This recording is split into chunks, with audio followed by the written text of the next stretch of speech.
वाळू माफियांना आता महसूल मंत्री चंद्रशेखर बावनकुळे यांनी मोठा दणका दिलाय। अवैध वाळू वाहतूक करणाऱ्या वाहनांचं परमिट रद्द होणार आहे। महसूल मंत्री बावनकुळे यांनी कडक आदेश दिलेले आहेत। वाळू माफियांवर 3 टप्प्यामध्ये आता शिक्षा केली जाईल, तर आता प्रशासनाला कडक सूचना त्यांनी दिलेल्या आहेत। महसूल मंत्री चंद्रशेखर बावनकुळे यांच्या निर्णयासंदर्भातली सगळ्यात महत्त्वाची आणि मोठी ब्रेकिंग न्यूज आपण पाहतोय।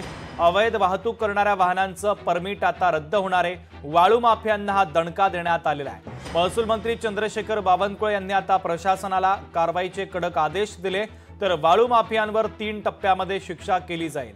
वाळू माफियांना महसूल मंत्री बावनकुळे यांनी मोठा दणका दिलाय। अवैध वाहतूक करणाऱ्या वाहनांचं परमिट थेट रद्द केलं जाणार आहे।